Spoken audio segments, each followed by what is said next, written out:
تمام انسانوں کے لیے تا قیام قیامت رسول بنا کر بھیجا ہے۔ ایمانیات کا دوسرا پہلو کہ نبی کریم صلی اللہ تعالی علیہ وآلہ وسلم اللہ تعالی کے وہ آخری نبی ہیں کہ جن کے بعد کوئی نیا نبی دنیا میں تشریف نہیں لائے گا۔ آپ کی ختم نبوت پر ایمان، یہ بھی اللہ تبارک و تعالی نے قرآن پاک میں ارشاد فرمایا ما کان محمد ابا احد من رجالکم ولکن رسول اللہ وخاتم النبیین۔ محمد تم میں مردوں میں سے کسی کے باپ نہیں، مردوں میں سے کسی کے باپ نہیں، ولیکن رسول اللہ، لیکن اللہ کے رسول ہیں، وخاتم النبیین، اور تمام نبیوں کے آخر میں تشریف لانے والے ہیں۔ یہ نبی پاک علیہ الصلوۃ والسلام پر ایمان کی ایک اور جہت، آپ کو نبی ماننا، رسول ماننا، اور آخری نبی اور آخری رسول ماننا۔ پھر آپ علیہ الصلوۃ والسلام پر ایمان لانے میں ایک اہم پہلو یہ ہے کہ اس بات پر بھی ایمان ہو کہ اللہ تبارک و تعالی نے جتنی مخلوقات پیدا فرمائیں، خواہ وہ جنات ہیں یا انسان ہیں یا فرشتے ہیں، اللہ تعالی نے تمام مخلوقات سے افضل اور بہتر ہمارے نبی کو پیدا فرمایا۔ کل کائنات میں پہلے دن سے لے کر آخری دن تک اور جنت میں ہمیشہ ہمیشہ کے لیے اللہ تبارک و تعالی کے بعد جو بزرگ ترین ہستی ہے وہ ہمارے آقا صلی اللہ علیہ وآلہ وسلم کی ہے۔ اللہ تبارک و تعالی قرآن پاک میں ارشاد فرماتا ہے تلک الرسل فضلنا بعضهم علی بعض منہم من کلم اللہ ورفع بعضهم درجات۔ فرمایا تلک الرسل، یہ رسول ہیں، فضلنا بعضهم علی بعض، ان میں کچھ رسولوں کو دوسروں پر ہم نے فضیلت عطا فرمائی کہ کچھ رسول دوسرے رسولوں سے بہتر ہیں، افضل ہیں۔ پھر فرمایا منہم من کلم اللہ، ان رسولوں میں کوئی وہ ہے کہ جس سے اللہ نے کلام کیا، رسولوں میں کوئی وہ ہے جس سے اللہ نے کلام کیا، حضرت موسیٰ علیہ الصلوۃ والسلام۔ اور فرمایا کہ وَرَفَعَ بَعْضَهُمْ دَرَجَاتٍ، اور ان رسولوں میں کوئی وہ ہے کہ جسے اللہ تعالیٰ نے درجوں بلندی عطا فرمائی، جسے درجوں بلندی عطا فرمائی، وہ ہستی کہ جسے درجوں بلندی عطا کی گئی وہ ہمارے آقا کریم صلی اللہ علیہ وآلہ وسلم کی ذات مبارکہ ہے۔ تو سرکار دو عالم صلی اللہ علیہ وآلہ وسلم پر ایمان اس اعتبار سے بھی ضروری ہے کہ آپ تمام مخلوقات میں سب سے افضل ہیں۔ یہ وہ دو تین پہلو کہ جو آپ پر ایمان لانے کے حوالے سے، اب اسی میں یہ بھی ہے کہ آپ بے مثل ہیں، آپ جیسا کوئی اور نہیں، آپ جیسا کوئی اور پیدا نہیں ہو سکتا۔ اللہ تعالیٰ نے آپ کو جیسا پیدا کیا ایسا اللہ تعالیٰ نے نہ کوئی اور بنایا ہے نہ بنائے گا۔ یہ ایمانیات کے حوالے سے۔ اس کے بعد نبی پاک صلی اللہ علیہ وآلہ وسلم کا دوسرا حق جو ہر امتی پر ہے وہ ہے نبی پاک صلی اللہ تعالی علیہ وآلہ وسلم سے سچی محبت کرنا۔ یہ آپ کا اپنی امت پر حق ہے کہ امتی دنیا کی ہر شے سے بڑھ کر نبی کریم صلی اللہ علیہ وآلہ وسلم سے محبت کرنے والے ہو۔ اللہ تعالیٰ قرآن پاک میں ارشاد فرماتا ہے اور سرکار دو عالم صلی اللہ علیہ وآلہ وسلم نے احادیث مبارکہ میں ارشاد فرمایا۔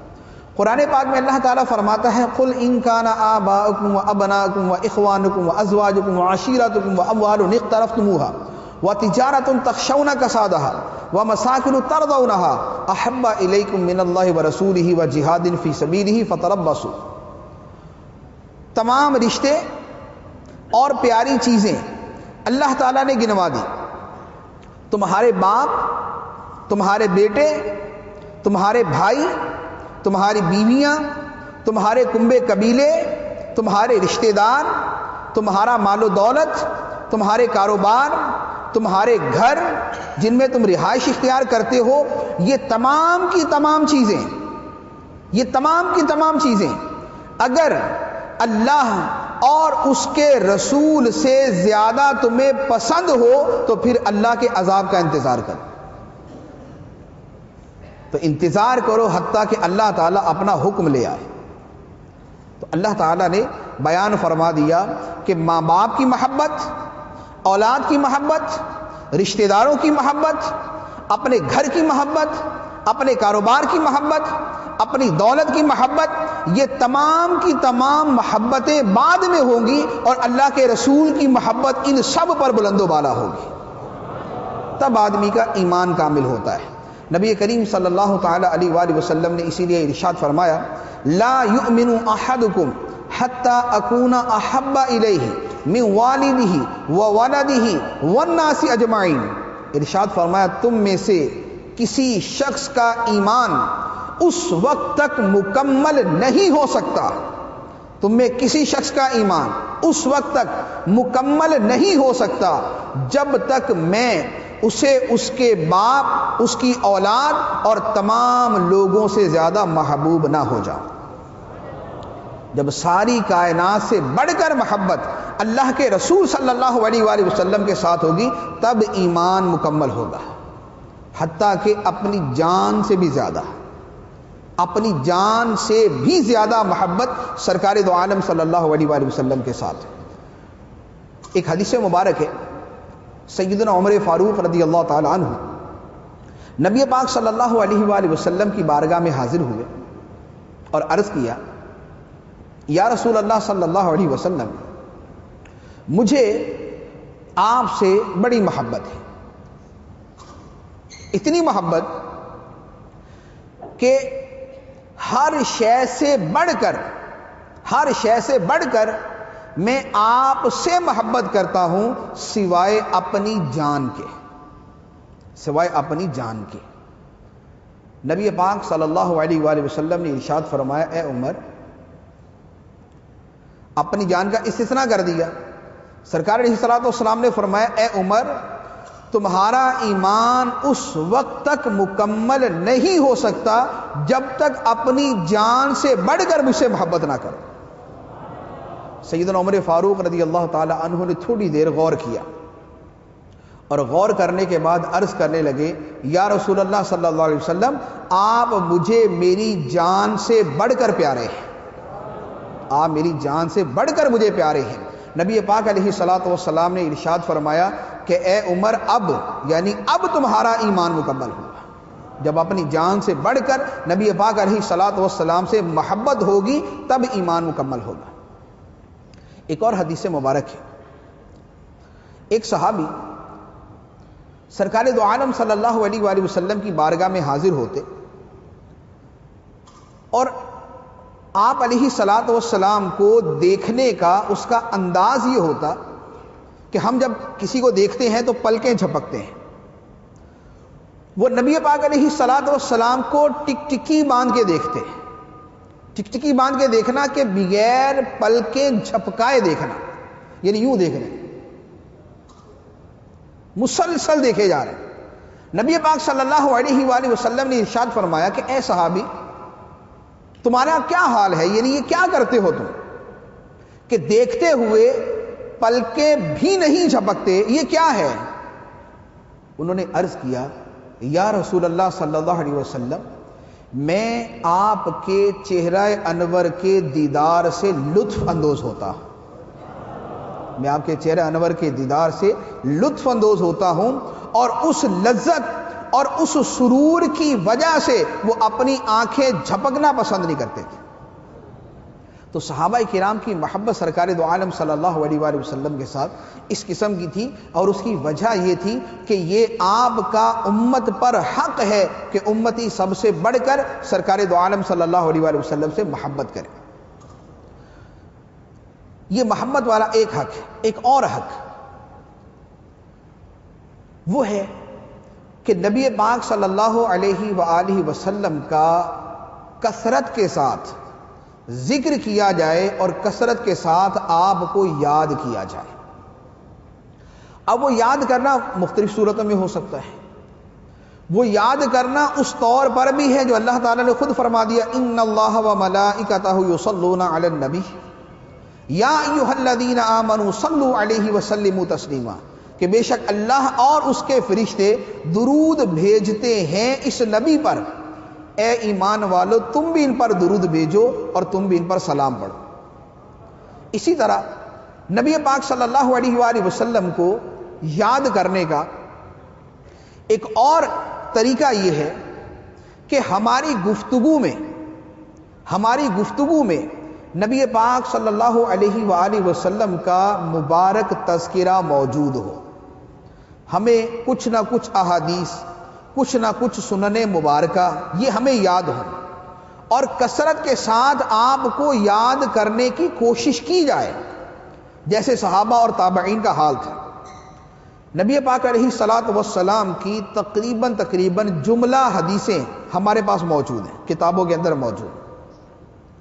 کتابیں لکھنے کا رواج تقریباً سرکار علیہ الصلاۃ والسلام کے 100 سال کے بعد شروع ہوا۔ اس سے پہلے جو صحابہ کرام کی حدیثیں ہم تک پہنچی ہیں وہ کس طرح پہنچتی تھی؟ اس کا طریقہ یہ ہوتا تھا کہ صحابہ کرام جب بھی ملتے تو نبی پاک علیہ الصلاۃ والسلام کی باتیں شروع کر دیتے۔ جس نے سرکار علیہ الصلاۃ والسلام کے پاس جیسا وقت گزارا ہوتا وہ اسی وقت کو یاد کرنا شروع کر دیتا۔ جب میں سرکار علیہ الصلاۃ والسلام کے ساتھ تھا اس وقت آپ نے یہ فرمایا تھا، اس وقت آپ اس انداز کے اندر بیٹھے ہوئے تھے، آپ نے اس قسم کا لباس پہنا ہوا تھا، آپ کی بات کرنے کا انداز یہ تھا۔ یہ باتیں بار بار دہرانا وہ ذریعہ ہے کہ جس کی وجہ سے آج ہم تک ساری حدیثیں پہنچی ہوئی۔ تو گویا نبی پاک علیہ الصلاۃ والسلام کی یاد صحابہ کرام کی زندگی کا حصہ تھا، اور آپ کی محبت میں رونا اور آپ کا ذکر کر کے رونا یہ صحابہ کرام کا طریقہ تھا۔ ایک روایت ہے سیدنا عمر فاروق رضی اللہ تعالی عنہ، آپ مدینہ منورہ کی گلیوں کے اندر رات کے وقت جو ہے وہ پھرا کرتے تھے تاکہ لوگوں کے احوال معلوم کریں۔ ایک مرتبہ مدینہ منورہ کی گلیوں کے اندر جا رہے تھے تو آپ نے رونے کی آواز سنی۔ آپ گھر کے قریب چلے گئے کہ پتہ نہیں کوئی کیوں رو رہا ہے۔ جب قریب پہنچے، گھر کے قریب پہنچے تو پتہ چلا کہ کوئی عورت رو رہی ہے۔ آپ اور زیادہ پریشان ہوئے کہ یہ آدھی رات کا وقت ہے، عورت رو رہی، پتہ نہیں کیا معاملہ ہے۔ مزید جب کان لگا کے سنا تو پتہ چلا کہ وہ کچھ اشعار پڑھ رہی ہے، اور اشعار پڑھ کر وہ رو رہی ہے۔ سیدنا عمر فاروق رضی اللہ تعالی عنہ نے پوری طرح توجہ کی۔ جب توجہ کی اور اشعار سنے تو ان اشعار کے اندر وہ عورت جو کہہ رہی تھی وہ اللہ کے محبوب علیہ الصلاۃ والسلام کو یاد کرتے ہوئے دعا مانگ رہی تھی کہ اے اللہ مجھے اور میرے محبوب کو جنت کے اندر اکٹھا کر دینا۔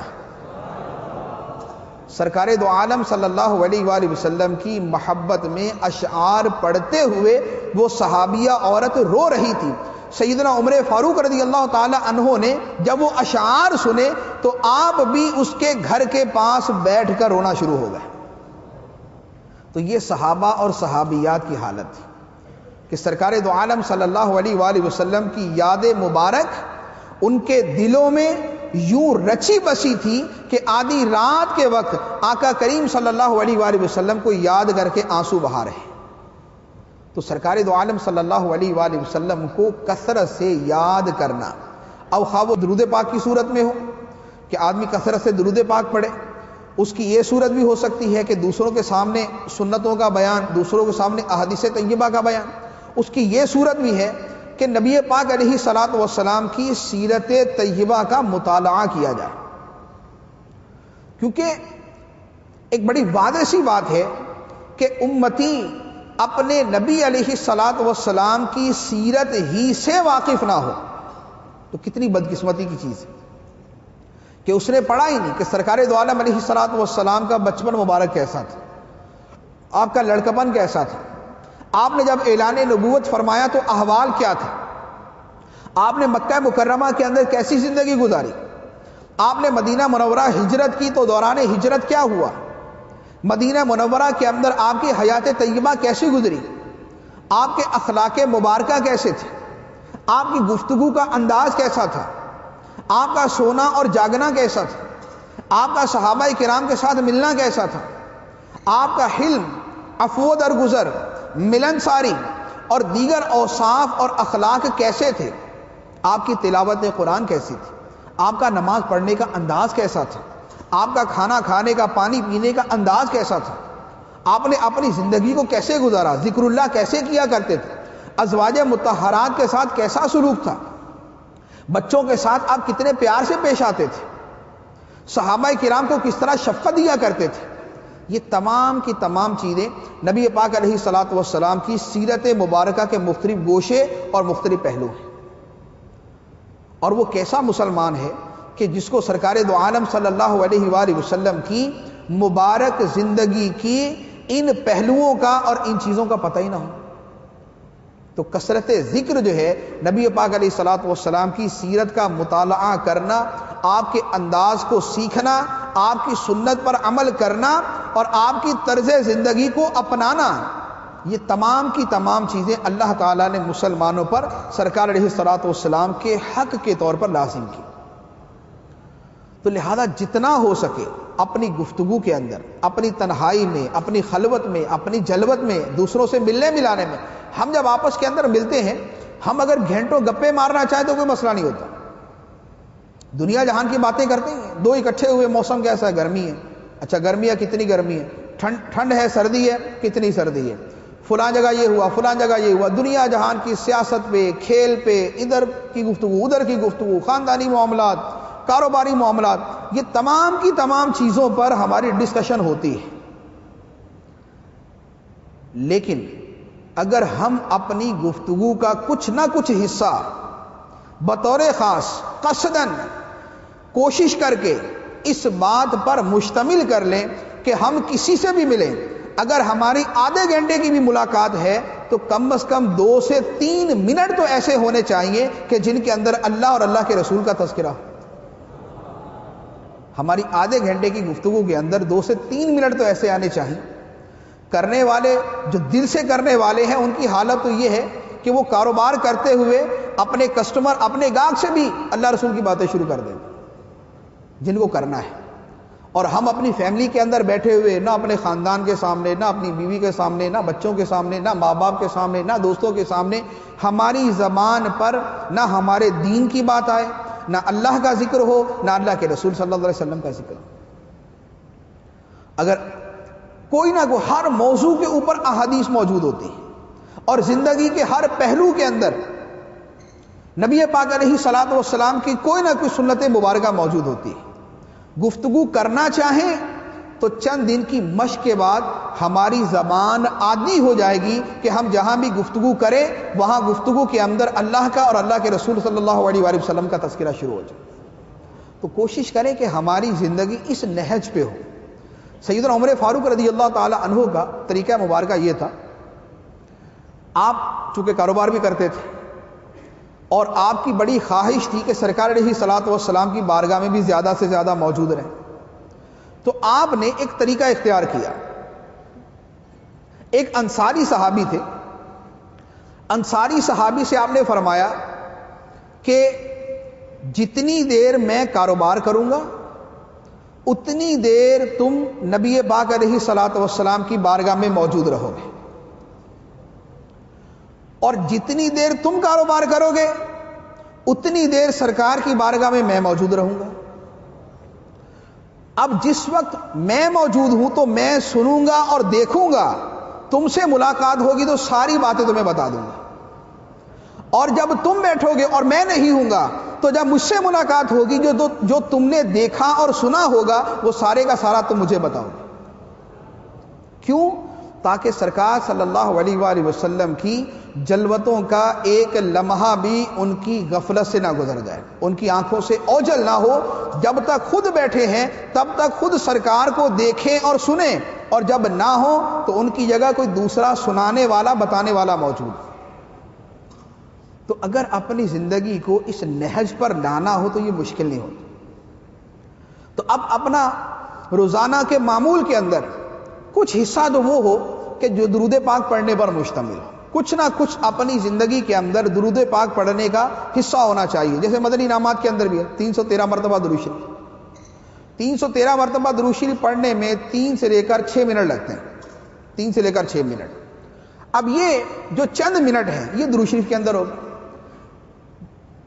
15 سے 20 منٹ یا 12 منٹ سیرت طیبہ کی کوئی بھی کتاب آدمی اپنے پاس رکھے. رات کو بستر پر لیٹتا ہے تو اپنے بیڈ کے کنارے جو ہے وہ کتاب رکھی ہوئی ہے، اٹھایا، مطالعہ کرنا شروع کیا.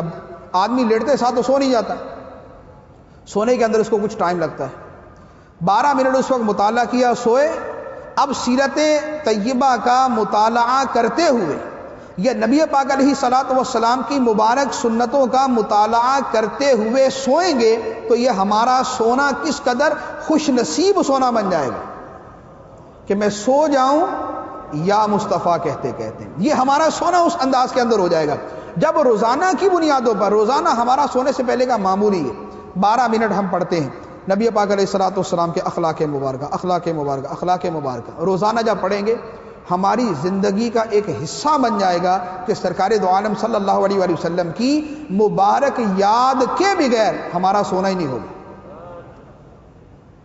تو سرکار علیہ الصلوۃ والسلام کو جو یاد کرنا، جو ایک امتی کے لیے باعث سعادت ہے اور باعث ثواب بھی ہے، اس کا ایک طریقہ یہ ہو سکتا ہے. اسی طرح پھر جو باتیں اور جو سنتیں اور جو دین کی باتیں ہمیں معلوم ہیں، مثال کے طور پہ ہمارے سامنے کوئی آدمی کبھی غصہ کرتا ہے، کوئی آدمی کوئی جھوٹ بول دیتا ہے، کوئی آدمی کوئی حرکت کرتا ہے، ہم اسے بڑے پیار سے بیان کر سکتے ہیں کہ دیکھیں ہمارے آقا کریم صلی اللہ علیہ وآلہ وسلم کا مبارک طریقہ یہ تھا. اب وہ تب ہوگا کہ جب ہمیں اس کی معلومات ہوں گی. آپ کے کھانے کا انداز، آپ کے پینے کا، آپ کا سونے کا، آپ کے جاگنے کا، آپ کے لباس کا، جو آپ نے اس کے بارے میں فرمایا. بہار شریعت کا 16واں حصہ وہ تقریباً اسی طرح کی باتوں پر مشتمل ہے. نرمی، شفقت، عفو درگزر، مہمان نوازی، خدا خوفی، یہ تمام اس طرح کی چیزیں. کبھی آپ کسی کی تیمارداری کرنے جاتے ہیں تو وہاں پر جو ہے مرض کے فضائل، بیماری کے فضائل، تکلیف کے فضائل احادیث مبارکہ موجود. کسی کے پاس تعزیت کے لیے جاتے ہیں تو اس کے پاس جا کے اللہ تعالیٰ کی رحمت اور اس کی بخشش کی باتیں کریں تاکہ اس کی تسلی ہو. تو یوں اپنی زندگی میں ہم اپنی زبان کو عادی بنائیں کہ اس سے قرآن، اس سے احادیث اور اس سے سرکار دو عالم صلی اللہ علیہ وآلہ وسلم کا تذکرہ جاری ہے. یہ ہم کرتے جائیں گے تو انشاءاللہ ہماری باتوں سے دوسروں کی بھی اصلاح ہوگی اور اس کے ساتھ ہماری بھی اصلاح ہوتی جائے گی. ہمارے دل کے اندر بھی نبی پاک علیہ الصلوۃ والسلام کی یاد کا نور جو ہے وہ روشن ہوتا جائے گا.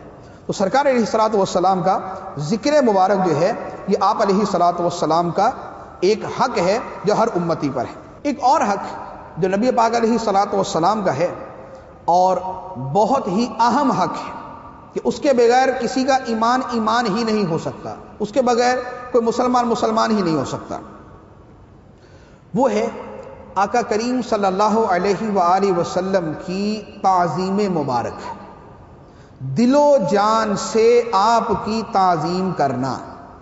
اور یہ وہ حق ہے کہ اللہ تبارک و تعالی نے خود قرآن کے اندر مسلمانوں کو یہ سکھایا ہے.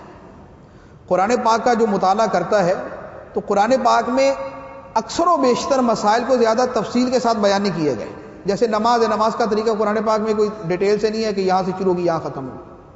لیکن سرکار دو عالم صلی اللہ علیہ وآلہ وسلم کی بارگاہ کے آداب، آپ کے نام مبارک کا ادب، آپ کی بارگاہ میں حاضری کے آداب، یہ وہ چیزیں ہیں جو اللہ تبارک و تعالی نے تفصیل کے ساتھ قرآن پاک کے اندر بیان فرمائے. اللہ تبارک و تعالی ارشاد فرماتا ہے انا ارسلناک شاہدا و مبشرا و نذیرا. اے محبوب، بے شک ہم نے آپ کو گواہ بنا کر بھیجا اور خوشخبری دینے والا اور ڈر سنانے والا. اب آپ کو کیوں بھیجا؟ اللہ تعالیٰ فرماتا ہے لِتُؤْمِنُوا بِاللَّهِ وَرَسُولِهِ. نبی کو بھیجنے کا مقصد یہ ہے تاکہ اے لوگو تم اللہ پر اور اس کے رسول پر ایمان لاؤ. اس کے بعد فرمایا وَتُعَزِّرُوهُ وَتُوَقِّرُوهُ، اور تم نبی کی خوب تعظیم کرو اور ان کی خوب توقیر کرو. یعنی سرکار دو عالم صلی اللہ علیہ وآلہ وسلم کو بھیجنے کے مقاصد میں سے یہ ہے کہ آپ علیہ الصلوۃ والسلام کی تعظیم کی جائے۔ پھر اللہ تبارک و تعالی نے صحابہ کرام کے زمانے میں ایک لفظ استعمال کیا جاتا، صحابہ کرام جب سرکار کی بارگاہ میں بیٹھتے اور کوئی بات نہ سمجھ آتی تو عرض کرتے کہ راعنا یا رسول اللہ، کہ یا رسول اللہ صلی اللہ علیہ وسلم ہماری رعایت فرمائیں۔ رعایت فرمائیں مراد یہ کہ ایک مرتبہ دوبارہ دوہرا دیں۔ یہودیوں کی زبان میں، جو ان کی زبان جو بولتے تھے، اس میں لفظ راعنا کا ایک برا معنی تھا، یعنی راعنا کا اصل معنی تو یہ ہے کہ ہماری رعایت کریں، کہ ہمیں دوبارہ دوہرا دیں، لیکن یہودیوں کی لغت میں اس کا ایک برا معنی تھا، وہ اس معنی کو ذہن میں رکھ کر یہ لفظ بولتے تھے۔ ایک صحابی کو یہ معلوم تھا کہ یہودی اپنے خبیث معنی کے اعتبار سے یہ لفظ بولتے ہیں، تو اس نے اس صحابی نے یہودیوں سے کہا کہ آئندہ یہ لفظ اگر تم نے استعمال کیا تو جان سے مار دوں گا۔ تو اب یہودیوں نے کہا کہ ہمارے اوپر اعتراض کرتے ہو، تمہارے مسلمان بھی تو استعمال کرتے، وہ بھی تو کہتے ہیں رائنا، ہم نے کہہ دیا تو کیا ہوا؟ اب وہ صحابی بڑے پریشان کہ اب میں کیسے سمجھاؤں، یعنی صحابہ کرام کو میں کیسے کہوں کہ رائنا نہ کہا کرو، کہ یہودی اسی کو غلط معنی کے اندر استعمال کرتے ہیں۔ اللہ تبارک و تعالی نے قرآن پاک کی آیت مبارکہ نازل فرمائی، ارشاد فرمایا یا ایھا الذین آمنوا لا تقولوا راعنا، اے ایمان والو لفظ راعنا نہ کہا کرو، اے ایمان والو لفظ راعنا نہ کہا کرو، کہ مسلمان اگرچہ اسے صحیح معنی میں استعمال کرتے ہیں لیکن یہودی اسی لفظ کو غلط معنی میں استعمال کرتے ہیں، لہذا مسلمانوں کے لیے بھی لفظ بولنے کو حرام قرار دے دیا، تاکہ ایسا لفظ استعمال نہ ہو سکے جو سرکار دو عالم صلی اللہ علیہ وآلہ وسلم کی تعظیم مبارک کے خلاف۔ اور پھر فرمایا لا تقولوا راعنا وقولوا انظرنا، راعنا نہ کہو بلکہ کہا کرو انظرنا۔ انظرنا، انظرنا کا مطلب یا رسول اللہ ہم پر نظر فرمائے، یا رسول اللہ ہم پر نظر فرمائے، یعنی اللہ تعالیٰ نے وہ متبادل دے دیا کہ جس کے اندر غلط معنی کا کسی قسم کا اندیشہ ہی نہ ہو۔ تو سرکار دو عالم صلی اللہ علیہ وآلہ وسلم کی بارگاہ میں کون سا لفظ بولنا ہے اور کون سا نہیں بولنا، اللہ تعالیٰ نے دونوں کو بیان کر دیا۔ تو یوں اللہ تعالیٰ اپنے محبوب علیہ الصلوۃ والسلام کی تعظیم سکھاتا ہے۔ ایک اور آیت مبارکہ ارشاد فرمایا یا ایھا الذین آمنوا لا ترفعوا اصواتکم فوق صوت النبی، اے ایمان والو اپنی آوازوں کو نبی کی آواز پر بلند نہ کرنا، اپنی آوازوں کو نبی کی آواز پر بلند نہ کرنا، ولا تجہروا لہ بالقول کجہر بعضکم لبعض، اور آپ کو اس انداز میں بلند آواز سے نہ پکارو جس طرح ایک دوسرے کو پکارتے ہو، ان تحبط اعمالکم وانتم لا تشعرون، کہیں ایسا نہ ہو کہ تمہارے اعمال برباد ہو جائیں اور تمہیں پتہ بھی نہ چلے، تمہارے اعمال برباد ہو جائیں تمہیں پتہ بھی نہ چلے۔ پہلا حکم دیا کہ آپ کی آواز پر اپنی آواز بلند نہ کرو، گفتگو کرتے ہوئے گھنٹوں گفتگو ہوتی ہے بہت سارے موضوعات کے اوپر، دین کے کام کے حوالے سے، جہاد کے حوالے سے، مسلمانوں کی خیر خواہی کے حوالے سے، اسلامی احکام کے نفاذ کے حوالے سے، تعلیمات اسلامیہ سکھانے کے حوالے سے، لیکن یہ جتنی دیر مرضی گفتگو ہو جائے کسی کی آواز نبی پاک علیہ الصلوۃ والسلام کی آواز سے بلند نہ ہو۔ اب آواز بھی بلند نہ کی جائے اس بارگاہ کے اندر، اللہ تبارک و تعالیٰ فرماتا، اور ساتھ ہی فرما دیا ولا تجہروا لہ بالقول کجہر بعضکم لبعض، آپ کی بارگاہ میں اتنی بلند آواز سے نہ بولو جیسے ایک دوسرے سے بات کرتے ہو، ایک دوسرے سے بات کرتے کبھی آواز لے کر اسے پکار دیا، کبھی تھوڑا سی آواز کو بلند کر دیا۔ سرکار دو عالم صلی اللہ علیہ وآلہ وسلم کی بارگاہ میں فرما دیا کہ جیسے ایک دوسرے کو پکارتے ہو اس طرح ان سے خطاب نہ کرو کہ یہ ایسے نہیں ہے جیسے تمہارا ایک دوسرے سے تعلق ہے۔ نبی پاک صلی اللہ علیہ وآلہ وسلم سے تعلق جو ہے وہ نبی اور امتی والا ہے، وہ آقا اور غلام والا ہے، وہ مالک اور مملوک والا ہے، وہ سید اور خادم والا ہے۔ آپ کے ساتھ تعلق جو ہے وہ تمام کائنات سے ورا ہے اور تمام کائنات سے بلند و بالا ہے۔ آپ کے ساتھ بات کرنے کا انداز وہ نہیں ہوگا جو بڑے بھائی کے ساتھ ہے، آپ سے بات کرنے کا انداز وہ نہیں ہوگا جو ماں یا باپ کے ساتھ ہے، آپ سے بات کرنے کا انداز وہ ہوگا جو ان سب سے بلند و بالا ہوگا، جو ان سب سے بہتر ہوگا۔ تو اللہ تبارک و تعالیٰ نے اپنے محبوب علیہ الصلوۃ والسلام کی تعظیم کو قرآن پاک کے اندر بیان فرمایا۔ اب اس تعظیم کے پھر پہلو ہیں، آپ کے نام مبارک کی تعظیم، کہ جب اسم مبارک سنا جائے تو درود شریف پڑھا جائے، جب نام مبارک سنا جائے تو درود شریف پڑھا جائے۔ سرکار دو عالم صلی اللہ علیہ وآلہ وسلم نے خود ارشاد فرمایا کہ وہ شخص بخیل ہے، وہ کنجوس ہے جس کے پاس میرا نام لیا جائے اور مجھ پر درود نہ پڑھے۔ تو جب بھی سرکار علیہ الصلوۃ والسلام کا نام مبارک سنا جائے، محبت کے ساتھ اسی وقت درود پڑھا جائے۔ کامل درجے کی تعظیم کے انگوٹھے چوم کر آنکھوں سے لگا جائے اور درود شریف پڑھا جائے۔ پھر آپ علیہ الصلوۃ والسلام کی تعظیم کا ایک پہلو یہ کہ آپ کے ذکر مبارک کی تعظیم کی جائے، آپ کا جہاں ذکر مبارک ہو اسے اس طرح ذوق و شوق کے ساتھ کیا جائے، اور اس طرح ذوق و شوق اور تعظیم کے ساتھ کیا جائے جس طرح صحابہ کرام اور تابعین کیا کرتے تھے۔ ایک صحابی ہیں جلیل القدر صحابی، ان سے کسی نے کہا کہ نبی پاک صلی اللہ علیہ وآلہ وسلم کا چہرہ مبارک کیسا تھا، آپ کا حلیہ مبارک کیسا تھا؟ انہوں نے فرمایا میں نہیں بتا سکتا۔ پوچھا کیوں؟ آپ نے زندگی کے برسوں، کئی سال نبی پاک علیہ الصلوۃ والسلام کے ساتھ گزارے ہیں اور آپ کہتے ہیں میں بتا نہیں سکتا۔ ان صحابی نے جواب دیا کہ میں نے پوری زندگی نبی پاک علیہ الصلوۃ والسلام کی عظمت و ہیبت کی وجہ سے کبھی نگاہ اٹھا کر جی بھر کے سرکار کو دیکھا ہی نہیں، آپ کی عظمت اور تعظیم کی وجہ سے کبھی میں نے غور سے سرکار دو عالم صلی اللہ علیہ وآلہ وسلم کو دیکھا ہی نہیں۔ جب بھی سرکار کی بارگاہ میں بیٹھتے تھے ہمیشہ نگاہیں جھکا کر بیٹھا کرتے، ہمیشہ نگاہیں جھکا کر بیٹھتے تھے۔ اور صحابہ کرام نے تو وہ تعظیم کی کہ جس کی نہ مثل ہے نہ مثال ہے۔ تو صحابہ کرام کی یہ تعظیم تھی۔ اور اسی طرح امام مالک رضی اللہ تعالیٰ عنہ نبی پاک صلی اللہ علیہ وآلہ وسلم کے ذکر مبارک کی تعظیم، سبحان اللہ، آپ کے گھر کا کوئی دروازہ کھٹکھٹاتا، آپ باہر نکلتے اور پوچھتے کہ کس کام سے آئے۔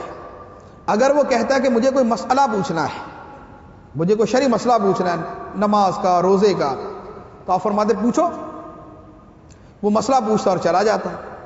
اور اگر کوئی دروازہ کھٹکھٹا کے کہتا کہ مجھے نبی پاک صلی اللہ علیہ وآلہ وسلم کی حدیث سننی ہے، اگر کوئی کہتا کہ حدیث سننی ہے، تو آپ فرماتے کہ ٹھہرو، گھر جاتے، کپڑے چینج کرتے، امامہ شریف سر پہ رکھتے، عطر لگاتے، تخت بچھاتے اور اس پر اس سائل کو بٹھاتے، پھر دو زانو ہو کر اس کے سامنے حدیث مبارک پڑھا کرتے تھے۔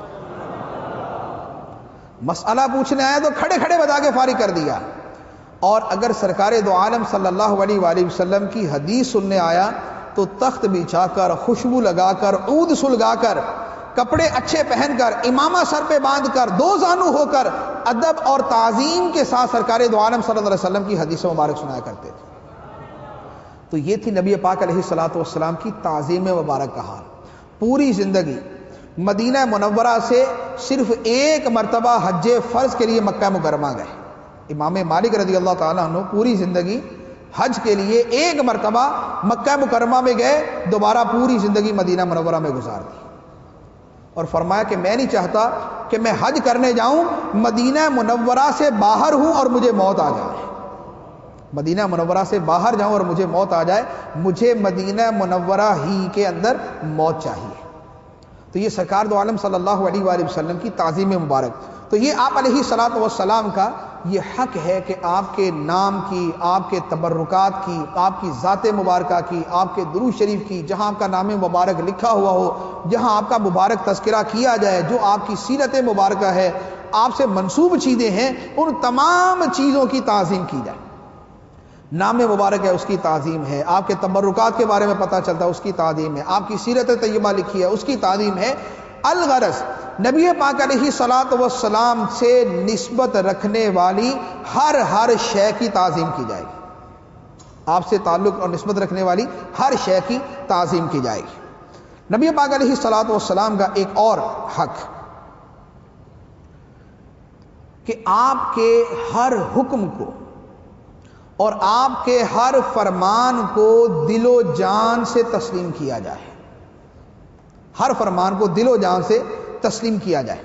اللہ تبارک و تعالیٰ قرآن پاک میں ارشاد فرماتا ہے وَمَا كَانَ لِمُؤْمِنٍ وَلَا مُؤْمِنَةٍ اِذَا قَضَى اللَّهُ وَرَسُولُهُ أَمْرًا أَن يَكُونَ لَهُمُ الْخِيَرَةُ مِنْ أَمْرِهِمْ.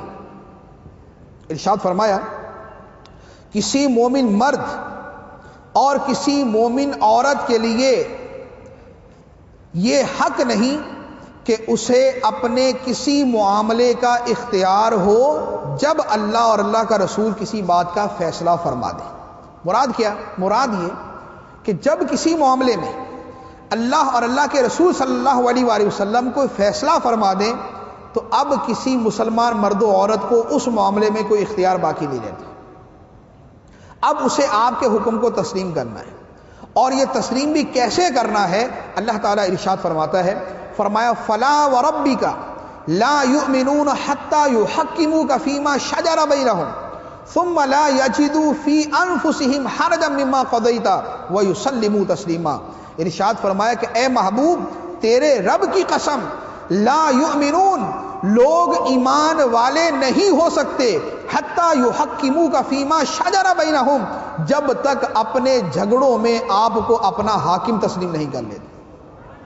لوگ ایمان والے نہیں ہو سکتے جب تک آپ کو اپنے جھگڑوں میں اپنا حاکم تسلیم نہیں کر لیتے. اور جو آپ فیصلہ فرما دیں اس کے بارے میں کیا فرمایا؟ لا یؤمنون حتیٰ یحکموک فیما شجر بینہم ثم لا یجدوا فی انفسہم حرجا مما قضیت. اور جو آپ فیصلہ کر دیں اس کے بارے میں اپنے دل کے اندر بھی کوئی اعتراض نہ پائیں. فیصلے میں بعض اوقات ہوتا ہے نا کہ آدمی فیصلہ تو ماننا ہی پڑتا ہے لیکن دل راضی نہیں ہوتا اس کے اوپر. جج فیصلہ کر دیتا ہے، فیصلہ مان لیا لیکن دل سے اس کو قبول نہیں کیا. لیکن سرکار دو عالم صلی اللہ علیہ وآلہ وسلم کے جو فیصلے ہیں اللہ تعالیٰ فرماتا ہے کہ آپ کے فیصلے کو قبول بھی کریں اور اس کے ساتھ اپنے دل میں ذرہ برابر کوئی رکاوٹ محسوس نہ کریں، دل و جان سے اس کو تسلیم کریں. اب یہاں پر یہ سوال ہوتا ہے کہ ہمارے لیے کیا فیصلہ تسلیم، یعنی ہم کیا فیصلہ تسلیم کریں؟ سرکار علیہ الصلوۃ والسلام اپنے زمانے میں فیصلے کرتے تھے، صحابہ کرام مانتے تھے. ہمارے سامنے کون سا فیصلہ جسے ہم تسلیم کریں؟ ہمارے سامنے جو فیصلہ ہے وہ آپ نے، نبی پاک علیہ الصلوۃ والسلام نے ہمارے دین کے بارے میں جو کچھ فرما دیا اور جو حکم دے دیا، اب ان میں سے کسی شے کے بارے میں دل کے اندر کوئی رکاوٹ پیدا نہ ہو. جیسے بہت سارے لوگ جو مسلمان کہلاتے ہیں، کبھی پردے پر اعتراض شروع، کبھی سود کی حمایت شروع، کبھی جو ہے وہ کسی اسلامی قانون کے اوپر اعتراضات شروع، کبھی جو ہے ان کو اسلام کی کوئی چیز سمجھ نہیں آتی، کبھی کوئی چیز سمجھ نہیں آتی. جو اخبار پڑھتے ہیں، جو ٹی وی دیکھتے ہیں، ان کو پتہ ہے کہ جو جس کا دل آتا ہے بولنا شروع کر دے. اسلام کی فلاں چیز ہمیں سمجھ نہیں آتی، یہ نہیں ہونی چاہیے، اس طرح یہ پردہ پتہ نہیں کہاں سے آ گیا. حالانکہ پردہ قرآن میں، پردہ حدیث میں، دین کے جتنے احکام ہیں قرآن میں، حدیث میں. تو اب دین کے کسی بھی معاملے پر نبی پاک علیہ الصلوۃ والسلام نے فرما دیا کہ سود سے بچنا ہے تو اب بچنا ہے. اب بھلے پوری دنیا کے اندر وہ سود کا نظام چل رہا ہے، پوری دنیا اس سسٹم کے اوپر چل رہی ہے، جو کچھ مرضی ہے. جب نبی پاک علیہ الصلوۃ والسلام نے سود کو حرام قرار دے دیا تو اب اس سے بچنا ہی ہے، اب کوئی دوسرا آپشن نہیں، اب کوئی دوسرا اختیار نہیں. نبی پاک علیہ الصلوۃ والسلام نے پردے کا فرما دیا تو اب اپنی تعویلوں کے ذریعے یا اپنے جو ہے وہ اپنی ذہنی جو ہے وہ اپنے دلائل کے ذریعے کہ نہیں وہ اصل میں پردہ اس زمانے کے اعتبار سے تھا تو اصل میں وہ یوں تھا تو یوں تھا، نہیں، کچھ بھی نہیں. نبی پاک علیہ الصلوۃ والسلام نے فرما دیا تو فرما دیا، بس ختم. داڑھی شریف کے بارے میں، امام شریف کے بارے میں نبی پاک علیہ الصلوۃ والسلام نے فرما دیا داڑھی بڑھاؤ، مجھے پست کرو. اب اس کے بعد جو ہے نا وہ اب تعویل ہے کہ نہیں اصل میں یہ تو اس زمانے کا کلچر تھا تو یہ یوں تھا، کوئی کلچر نہیں. نبی پاک علیہ الصلوۃ والسلام نے حکم دے دیا، اب دل و جان سے اسے تسلیم کرنا ہے اور کسی قسم کی دل کے اندر رکاوٹ نہ ہو. تو نبی پاک علیہ الصلوۃ والسلام کے حقوق میں سے ایک حق یہ کہ آپ کے جملہ احکام کو دل و جان سے تسلیم کیا جائے. صلو علی الحبیب صلی اللہ تعالی علیہ. میں مبلغ بنوں سنتوں کا، خوب چرچا کروں سنتوں کا، ہو کرم بہر خاک مدینہ.